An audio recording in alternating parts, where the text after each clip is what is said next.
Chapitre 229 Discours aux habitants de Bethsaïde sur le geste de charité de Simon-Pierre. Le 25 juillet 1945. Jésus va parler de la maison de Philippe. Beaucoup de monde s'est rassemblé devant, et Jésus se tient debout sur le seuil, où l'on accède par 2 hautes marches. La nouvelle de l'adoption par Pierre d'un enfant, venu avec pour toute fortune, bien maigre, 3 brebis pour trouver cette grande richesse qu'est une famille, s'est répandue à la vitesse de l'éclair. Tous ne parlent que de cela, chuchotent ou font des commentaires qui correspondent aux différentes mentalités. Certains, en amis sincères de Simon et de Porphyrée, se réjouissent de leur bonheur. D'autres, malveillants, allèguent. « Pour le faire accepter, il a dû le pourvoir d'une dot. » D'autres encore disent avec bonté. « Nous allons tous bien aimer cet enfant que Jésus aime. » Certains lancent. « La générosité de Simon, voyez-vous ça? Il y trouve sûrement quelque profit, sinon... » Il y a les avides. « J'en aurais fait autant moi aussi si on m'avait proposé un enfant avec 3 brebis. 3, vous entendez? C'est un petit troupeau, et elles sont belles. C'est la laine et le lait assurés. Et plus tard les agneaux à vendre ou à garder. C'est une vraie richesse. Et puis, l'enfant peut être utile, travailler. » D'autres enfin haussent la voix. « Ah, quelle honte! Se faire payer une bonne action! Simon n'y a sûrement pas même pensé. Avec sa modeste richesse de pêcheur, nous l'avons toujours connu généreux envers les pauvres, en particulier les enfants.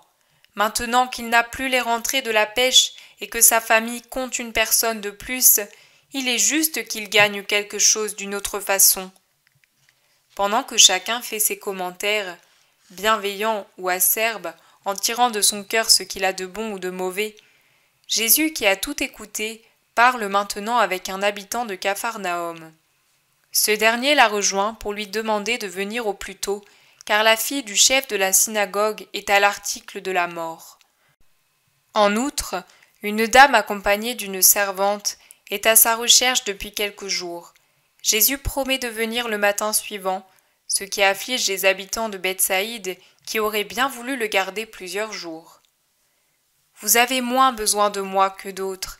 Laissez-moi partir. Du reste, je vais rester tout l'été en Galilée, et souvent à Capharnaüm. Il sera facile de nous voir. Là-bas, un père et une mère sont dans l'angoisse. Les secourir et faire preuve de charité. Vous approuvez la bonté de Simon envers l'orphelin, du moins ceux d'entre vous qui êtes bons. Mais seul le jugement des bons a de la valeur. Il ne faut pas écouter les jugements des autres, car ils sont toujours imprégnés de poison et de mensonges.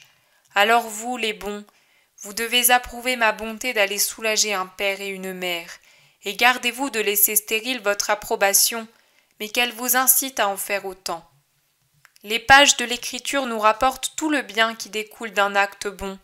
Rappelons-nous Tobie. Il a mérité que l'ange protège son petit Tobie et lui montre comment rendre la vue à son père.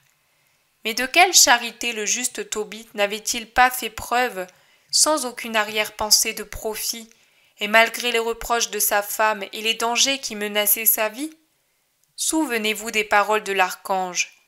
C'est une bonne chose que la prière accompagnée du jeûne.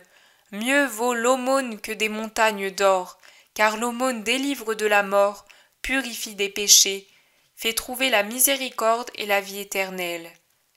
Quand tu priais dans les larmes et que tu ensevelissais les morts, c'est moi qui présentais tes prières au Seigneur. En vérité, je vous le dis, mon Simon surpassera de beaucoup les vertus du vieux Tobie. Il vous restera pour servir de tuteur à vos âmes dans ma vie, quand moi je serai parti. Il commence aujourd'hui à exercer sa paternité d'âme pour être demain le Saint-Père de toutes les âmes qui me seront fidèles. Par conséquent, ne médisez pas. Mais s'il vous arrive un jour de trouver sur votre chemin un orphelin semblable à un oisillon tombé du nid, recueillez-le. Ce n'est pas la bouchée de pain partagée avec l'orphelin qui appauvrit la table des vrais enfants. Au contraire, elle apporte à cette maison les bénédictions de Dieu. Faites-le, car Dieu est le Père des orphelins, et c'est lui-même qui vous les présente, afin que vous les aidiez en leur rendant leur nid détruit par la mort. Faites-le, car c'est ce qu'enseigne la loi que Dieu a donnée à Moïse, qui est notre législateur, car en terre ennemie et idolâtre, il a trouvé pour venir en aide à sa faiblesse d'enfant un cœur compatissant qui s'est penché sur lui pour le sauver de la mort, en le tirant hors des eaux, à l'abri des persécutions. En effet, Dieu l'avait destiné à être un jour le libérateur d'Israël. Un acte de pitié a valu à Israël son chef. Les répercussions d'un acte bon ressemblent aux ondes sonores qui se répandent très loin de leur lieu d'émission, ou si vous préférez, au souffle de vent qui emporte très loin les semences enlevées au terrain fertile. Maintenant partez, que la paix soit avec vous. Jésus me dit ensuite, vous insérez ici la vision de la résurrection de la fille de Jaïr que tu as vue le 11 mars 1944.